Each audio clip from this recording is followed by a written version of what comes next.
بسم اللہ الرحمن الرحیم۔ نبی اکرم صلی اللہ علیہ وسلم عید کے دن گھر سے مسجد کی طرف تشریف لانے لگے۔ رستے میں آپ صلی اللہ علیہ وسلم نے کچھ بچوں کو کھیلتے دیکھا۔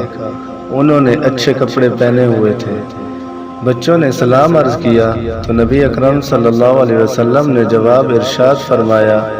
اس کے بعد آپ صلی اللہ علیہ وسلم آگے تشریف لے گئے تو ایک بچے کو خاموشی کے ساتھ اداس بیٹھے دیکھا۔ آپ صلی اللہ علیہ وسلم اس کے قریب رک گئے۔ آپ صلی اللہ علیہ وسلم نے اس بچے سے پوچھا کہ تمہیں کیا ہوا ہے؟ تم اداس اور پریشان نظر آ رہے ہو۔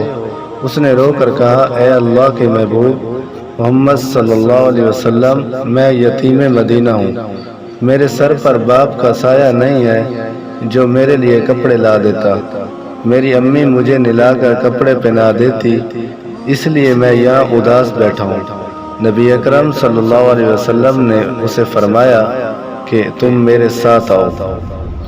آپ صلی اللہ علیہ وسلم اسے لے کر واپس اپنے گھر تشریف لائے اور سید عائشہ صدیقہ رضی اللہ تعالی عنہ سے فرمایا، میرا انہوں نے عرض کیا، لبیک یا رسول اللہ صلی اللہ علیہ وسلم، اے اللہ کے رسول صلی اللہ علیہ وسلم، میں حاضر ہوں۔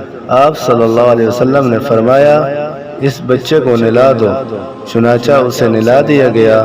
اتنے میں نبی اکرم صلی اللہ علیہ وسلم نے اپنے چادر کے 2 ٹکڑے کر دیے۔ کپڑے کا ایک ٹکڑا اسے تہمند کی طرح باندھ دیا اور دوسرا اس کے بدن پر لپیٹ دیا گیا۔ پھر اس کے سر پر تیل لگا کر کنگھی کی گئی، حتیٰ کہ جب وہ بچہ تیار ہو گیا، نبی اکرم صلی اللہ علیہ وسلم کے ساتھ چلنے لگا۔ نبی اکرم صلی اللہ علیہ وسلم نیچے بیٹھ گئے اور اس بچے کو فرمایا، آج تم پیدل چل کر مسجد نہیں جائے گا، بلکہ میرے نبوت والے کندھوں پر سوار ہو کر جائے گا۔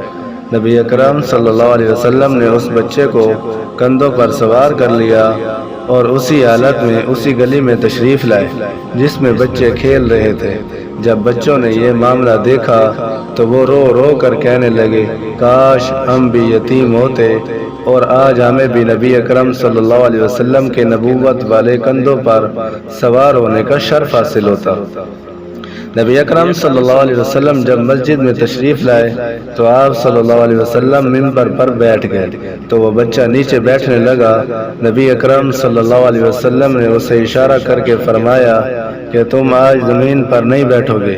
چنانچہ آپ صلی اللہ علیہ وسلم نے اس بچے کو اپنے ساتھ منبر پر بٹھایا اور پھر اس کے سر پر ہاتھ رکھ کر ارشاد فرمایا کہ جو شخص یتیم کی کفالت کرے گا اور محبت و شفقت کی وجہ سے اس کے سر پر ہاتھ پھیرے گا، اس کے ہاتھ کے نیچے جتنے بال آئیں گے اللہ تعالیٰ اس کے نامہ اعمال میں اتنی نیکیاں لکھ دے گا۔